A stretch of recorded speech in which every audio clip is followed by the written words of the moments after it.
तर हाय, हॅलो, नमस्कार. मी योगिता. स्वागत करते तुमचं माझ्या चॅनलवरती. आजचा दिवस तुम्हाला शुभ जावो, तुमच्या मनातील सर्व इच्छा पूर्ण हो, हीच स्वामीचरणी प्रार्थना. तर आता आहे ना, सकाळी-सकाळी जी ब्लॉग आहे तर सुरुवात केलेली आहे. तर सकाळी आता भरपूर कामं असतात. आता तुम्ही जर माझ्या म्हणजे गृहिणी जर बघत असाल तर त्यांना माहीतच असतं सकाळी धुणं, भांडी, अजून लादी अशी भरपूर कामं असतात. आता एवढं काही शूट करायचं म्हटलं ना, तर मला तर आहे ना काही जमतच नाही.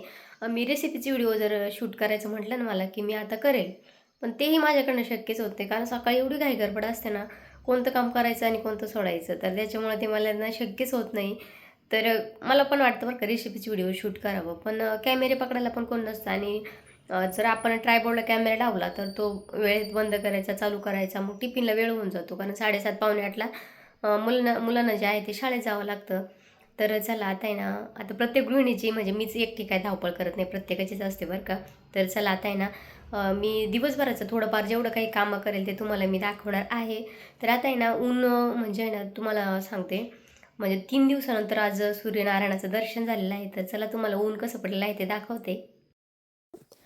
तर आहे ना, सकाळी-सकाळी मस्त ऊन पडलं होतं आणि जे आधी म्हणजे 2-3 दिवस ऊन पडलेलं नव्हतं ना, ते कपडे जे होते मध्येच सुकत टाकले होते. तर त्याचं आहे ना, असा उब्बट असा वास जो आहे तो यायला लागतो. किती आपण फॅनखाली सुकवू, पण जे उन्हाने कपडे वाळतात ना, ते काहीतरी म्हणजे वेगळंच असतात बरं का. मग आहे ना, मी ते जे कपडे थोडेसे सुकलेले होते ना, ते इथं आहे ना वाळत टाकून दिले होते बाहेर जिथं ऊन पडतं गॅलरीमध्ये. आणि मला अजून कपडे वगैरे म्हणजे जे आहे ते धुवायचे बाकी होते आणि भांडे पण बाकी होते. तर हे दुसऱ्या आदल्या दिवशीचे कपडे होते, तर ते इथं सुकत टाकले. थोडीशी इथं वेळ आहे ना मस्त अशी म्हणजे कामं तर भरपूर राहिलेली आहे बरं का. पण आहे ना थोडासा जर म्हणतात चला आता थोडं ऊन पडलेलं आहे तर बसू. आता काही ठिकाणी ना ज्यांचं पेरणी झालेलं नाही ना त्यांची पेरणी करायचं काम चालू आहे. आता मी कपडे सुकत टाकले. अजून मला दुसरे जे कपडे आहेत ते धुवायचे आहे. तर चला एवढं काही शूट करत बसत नाही. आता नंतर जेवढं पूर्ण काम आटोपल्यानंतर मी तुमच्याशी व्हिडिओ शेअर करते. मस्त असं सूर्यनारायणाचं आज दर्शन झालेलं आहे.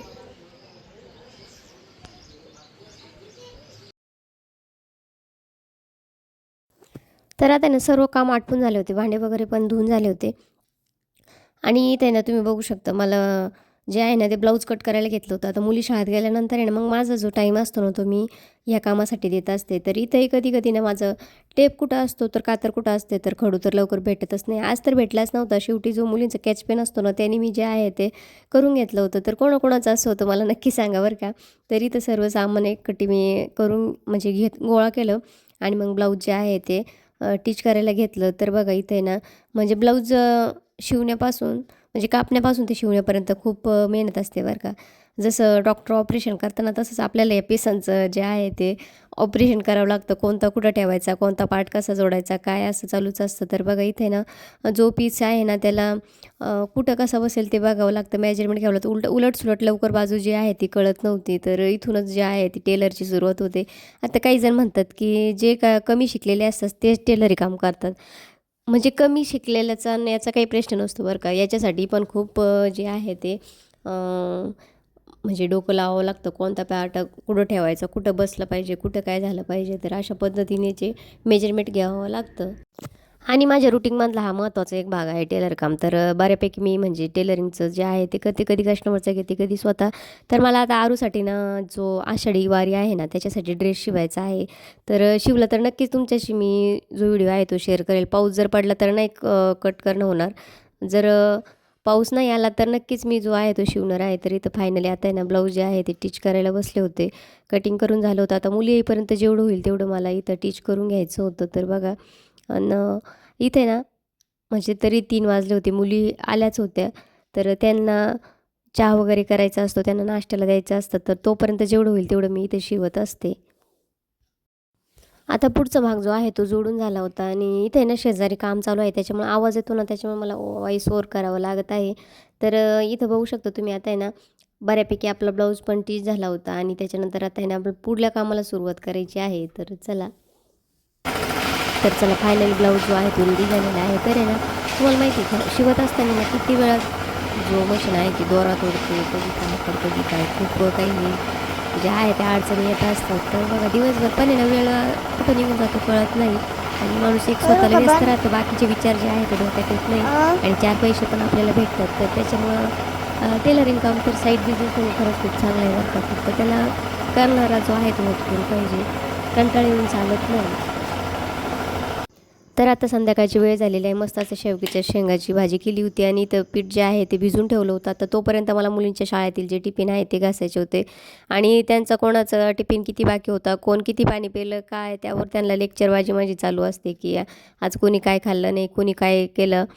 त्यांचंही मला सांगायचं काम चालू असतं की आज आमच्या शाळेत काय झालं, आज आम्ही कसं केलं काय. तर म्हणजे ना हा एक माझा आहे ना हा टायमिंग आहे तो त्यांच्यासोबत म्हणजे आमचं जे आहे त्यांच्या शाळेत काय झालं ते सांगतात. मी माझ्यासोबत तर काही होत नाही, पण असंच गावातल्या काही गोष्टी जर माहीत असल्या तर ते अहवाल असतील तर त्यांना सांगायचं. शक्यतो आव्हानचं माझं यावेळेचं काही बोलणं होत नसतं. मुलींचं माझंच चालू असतं की काय झालं काय नाही.